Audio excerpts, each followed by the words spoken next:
Hello friends, welcome to my YouTube channel RSGK Academy Towards Success। So friends, मैं आपका अपने channel पर बहुत बहुत स्वागत करती हूँ।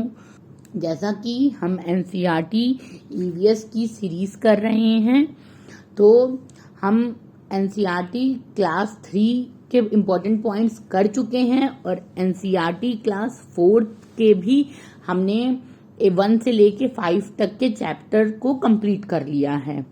अब आज हम 6, 7, 8 चैप्टर को कंप्लीट करेंगे। मैं उस चैप्टर्स के इम्पोर्टेंट पॉइंट्स लेकर के आई हूँ जिसमें कि पूरे NCERT के ट्रेवल के बारे में बात की गई है। और जैसा कि आपको पता है कि ट्रेवल एक इतना मोस्ट इम्पॉर्टेंट चैप्टर है जो कि आपको किसी न किसी टेट में जरूर देखने को मिलेगा, चाहे वो CTET हो, चाहे UP टेट हो, चाहे MP टेट हो, बिहार टेट हो। जहां पर भी NCERT और NCERT से रिलेटेड स्टोरी बुक्स चलती हैं वहां पे वो जरूर मिलेगा। तो फ्रेंड्स, चलिए बिना देर किए हुए स्टार्ट करते हैं आज का बेहतरीन सेशन। फ्रेंड्स, जैसा कि हम अपने चैप्टर पे जाएं उससे पहले जो हमने लास्ट की वीडियोस और जो टॉपिक पढ़े हैं, चूंकि हम ट्रेवल के बारे में पढ़ रहे हैं तो हम लास्ट के भी इम्पोर्टेंट पॉइंट्स को आज अभी के अभी रिवाइज कर लेते हैं और उसके इम्पोर्टेंट टॉपिक्स को निकाल करके मैंने एक छोटे में डाल दिया है ताकि आपको रिवीजन करने में प्रॉब्लम ना हो। तो ट्रेवल में देखिए, बांस का पुल हमने पहले भी पढ़ा है तो हम इसकी बहुत डिटेल नहीं पढ़ेंगे, बस रिवीजन करते हुए जाएंगे। बांस का पुल असम में इस्तेमाल होता है, जो कि बच्चे स्कूल आने जाने के लिए इस्तेमाल करते हैं। ट्रॉली लद्दाख में इस्तेमाल होती है, जो कि एक पेड़ से दूसरे पेड़ पे बांध के मोटी लोहे की रस्सी से बांधा जाता है। जुगाड़ गाड़ी जो कि पुरानी किसी भी गाड़ी को पीछे कुछ जोड़ करके बनाया जाता है, जो कि गुजरात में NCERT में गुजरात है। तो अगर एग्जाम में आता है गुजरात तो आप गुजरात ही इसको लगाइएगा। पथरीला रास्ता जो कि उत्तराखंड में है, जैसे कि हमने देखा था। वालोम, नाव की लकड़ी को वालोम कहते हैं। मान लीजिए आपको एग्जामिनर फंसाने के लिए नाव की लकड़ी ना दे करके वालोम दे दे, तो आप ये बात याद रखिएगा कि वालोम लकड़ी की नाव है जो कि केरल में चलती है। फेरी मोटर बोट जो कि केरल में है। बैलगाड़ी मैदानों में गांवों में चलती है। और ऊंट गाड़ी यानी कि तांगा जिसे कहते हैं, कहाँ पे? राजस्थान में चलता है। तो ये तो था लास्ट की वीडियो की समरी। अब चलिए आज के टॉपिक पे, आज के चैप्टर पे आते हैं हम। चैप्टर 6, ओमान जर्नी यानी ओमान की यात्रा। देखिए फ्रेंड्स, इस ओमान की जर्नी में क्या है कि एक बच्चा है जो कि अब गुजरात से केरल अपने नानी के घर पे छुट्टियों में जा रहा है। और चूंकि उसका कुछ पैर टूट गया है और तो वो चल नहीं सकता है बहुत अच्छे से, इसलिए उसकी माँ ने बोला कि तुम अपनी एक पूरी जर्नी डायरी में लिखते हुए चलो, ताकि तुम इसको अपने शेयर करना अपने फ्रेंड से और अपने जो है भाई बहन से सबसे शेयर करना। तो बेसिकली क्या है इसमें, ओमान की यात्रा जो कि कहाँ से शुरू होती है। ट्रेन जो चलती है वो गुजरात से चलती है, गुजरात से महाराष्ट्र जाती है, महाराष्ट्र से गोवा जाती है, गोवा से कर्नाटक जाती है और कर्नाटक से लास्ट में जाती है केरल। तो फ्रेंड, इसी में यात्रा में ही हर चीजें हम देखेंगे कि गुजरात में क्या क्या चीजें आती हैं, महाराष्ट्र में क्या है, गोवा में क्या चीजें हैं। इम्पोर्टेंट टॉपिक, इम्पोर्टेंट पॉइंट्स को मैंने इसमें डाला है। तो सबसे पहले याद रखिएगा कि ओमान की यात्रा शुरुआत कहाँ से है, गुजरात से, और एंड कहाँ पे है, केरल में। अब चलिए इसी को आगे देखते हैं। देखिए, जैसा कि राज्य है तो इस चैप्टर में जब वो राज्य एक एक स्टेट बदलता है तो वहां की भाषाएं भी बदलती हैं। तो वो इम्पोर्टेंट पॉइंट इसमें क्या है कि गुजरात में क्या बोली जाती है, कौन सी लैंग्वेज, गुजराती बोली जाती है। महाराष्ट्र में कौन सी लैंग्वेज बोली जाती है, मराठी बोली जाती है। गोवा में कौन सी लैंग्वेज बोली जाती है, कोंकणी बोली जाती है। कर्नाटक में कौन सी लैंग्वेज बोली जाती है, कन्नड़ बोली जाती है। और केरल में कौन सी लैंग्वेज बोली जाती है, मलयालम बोली जाती है। ये इस चैप्टर में दिया है और फ्रेंड्स ये जरूर एग्जाम में पूछा जाता है, तो इसको बहुत अच्छे से याद कर लीजिएगा। इस पॉइंट को स्क्रीनशॉट ले लीजिएगा और इसको नोट कर लीजिएगा। देन नेक्स्ट, अब देखिए गुजरात से केरल तक के कुछ महत्वपूर्ण रेलवे स्टेशन यात्रा में। अब जैसा कि वो गुजरात के कहीं किसी न किसी रेलवे स्टेशन से तो वो बैठा होगा और केरल के किसी न किसी गांव में तो वो जाएगा। ऐसा तो है नहीं कि केरल तो एक राज्य है, एक स्टेट है, लेकिन उसमें वो कहाँ पे जा रहा है या कहाँ से वो गाड़ी गुजर रही है, ये उसके नाम है। और देखिए आपसे ये एग्जाम में पूछा जा सकता है कि ओमान की यात्रा में जो ट्रेन है उस गाड़ी का नाम या नंबर क्या है। तो ट्रेन का नंबर है 6335 और ट्रेन का नाम है नागरकोइल एक्सप्रेस। क्या, नागरकोइल एक्सप्रेस। बहुत ही इंपॉर्टेंट पॉइंट है। यही छोटी छोटी गलतियां बच्चे करते हैं और फिर वो एग्जाम नहीं पास कर पाते हैं। तो क्या है, नागरकोइल एक्सप्रेस। अब देखिए रेलवे स्टेशन और राज्य कहाँ से बैठती है, गांधीधाम गुजरात से। गांधीधाम गुजरात में है। वलसाड स्टेशन गुजरात में है। भिवंडी रोड महाराष्ट्र में है। मडगांव गोवा में है। उडुपी कर्नाटक का एक छोटा सा राज्य है। कोझिकोडे केरल में है और कोट्टायम केरल में है। तो Gandhidham Gujarat, Valsad Gujarat, Bhiwandi road Maharashtra, Madgaon Goa, Udupi Karnataka, Kozhikode Kerala, Kottayam Kerala. Okay, then next, अब देखिए स्टेशन है। जैसा कि वो बच्चा अपनी डायरी में लिख रहा है, तो कुछ इंपॉर्टेंट ये पॉइंट्स हैं जो कि ये भी आपको एग्जाम में देखने को मिलते हैं। स्टेशन पे ऐसा है कि क्रय विक्रय उत्पाद, वहां पे क्या चीजें स्टेशन पे बिक रही हैं। अहमदाबाद में क्या फेमस है खाने के लिए, ढोकले के साथ चटनी नींबू चावल और मिठाई। क्या, ढोकले के साथ चटनी नींबू चावल और मिठाई कहाँ का पकवान है, अहमदाबाद का। वलसाड का क्या है, वलसाड चूंकि महाराष्ट्र में है और महाराष्ट्र में क्या है, बटाटा वड़ा केला और चीकू। बटाटा वड़ा केला और चीकू। उडुपी में क्या, इडली वड़ा। उडुपी यानी केरल में आ गया, तो केरल के साइड में क्या ज्यादा फेमस है, इडली वड़ा। और कोझिकोडे पे उसने क्या खरीदा, कहानी की पुस्तक। उसने कोझिकोडे में क्या खरीदा है, कहानी की पुस्तक।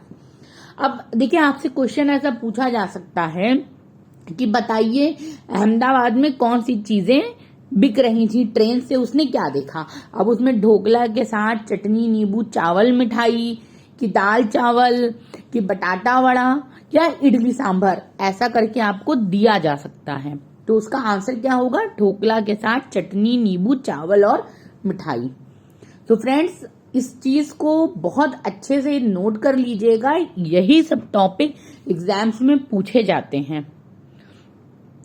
तो फ्रेंड्स हमने चैप्टर 6 कंप्लीट कर लिया। जो उसके इम्पोर्टेंट पॉइंट्स थे वो हमने नोट कर लिए हैं, देख लिए हैं। अब हम चैप्टर 7 पे चलते हैं, खिड़की से। जैसा कि ओमान की ही यात्रा चल रही है, तो ओमान की यात्रा में पहली यात्रा तो आपने पहला चैप्टर में ये आपने देखा कि उसमें कैसे बच्चा जो है वो ट्रेन पे जा रहा है, ट्रेन में सफर कर रहा है और क्या क्या चीजें वहां पे बिक रही हैं।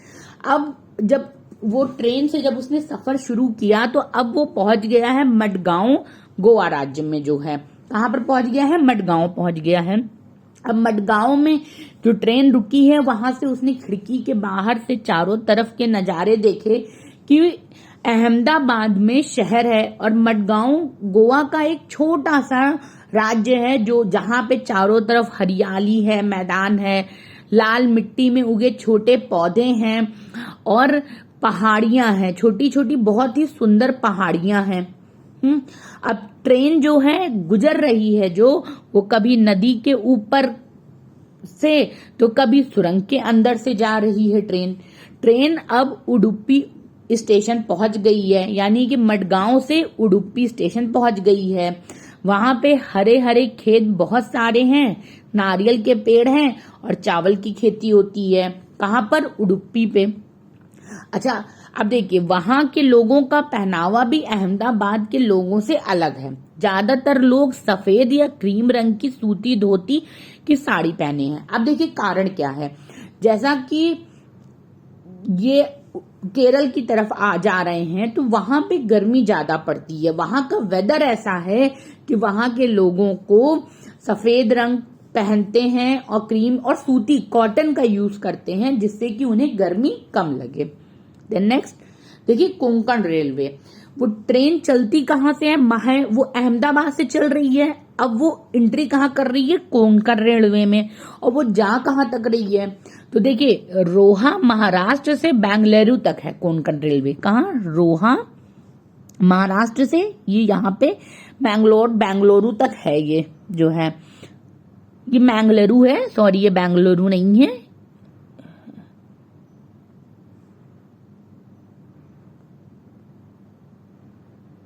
मैंगलोर तक है।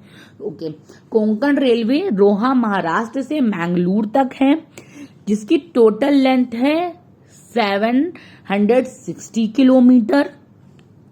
और गोवा से केरल तक के मार्ग में कुल 2000 पुल और 92 सुरंगें हैं। कितना? कहां से? गोवा से।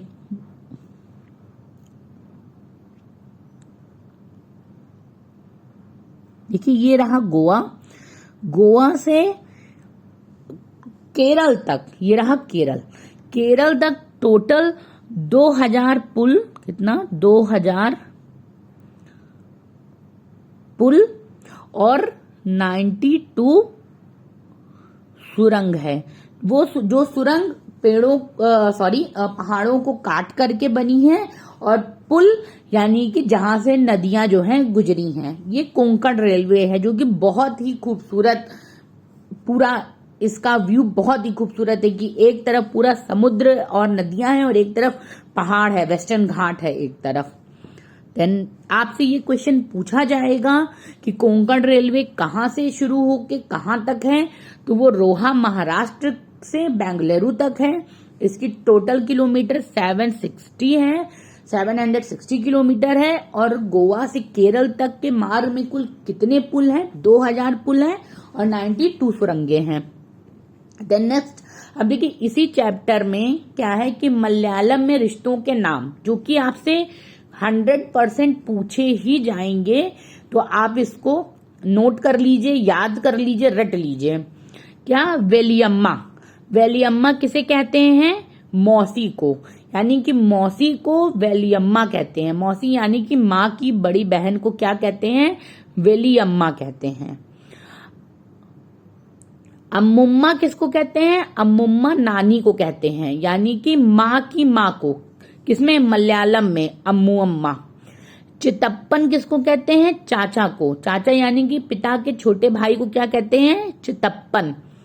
और कुंजम्मा किसे कहते हैं? चाची को, यानी कि चाचा की पत्नी को।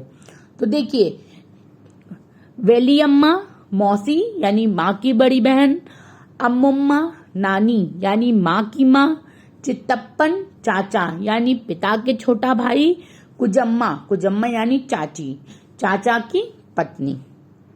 तो फ्रेंड्स वो चैप्टर कंप्लीट हो गया। अब ये चैप्टर 8 है। चैप्टर 8 है नानी के घर तक।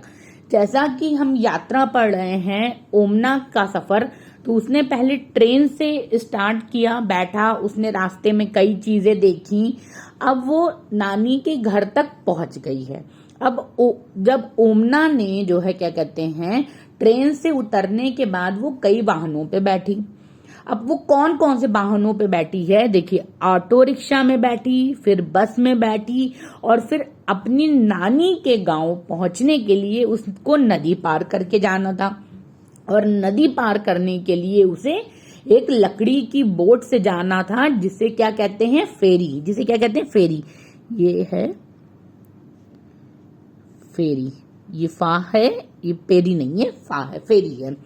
केरल के कई भागों में एक जगह से दूसरी जगह जाने के लिए फेरी और अन्य तरह की नाव का इस्तेमाल होता है। जैसा कि हमने स्टार्टिंग में ही देखा था, मैं जो पॉइंट लाई थी कि फेरी, केरल के कई भागों में एक जगह से दूसरी जगह जाने के लिए फेरी व अन्य तरह की नाव का इस्तेमाल होता है।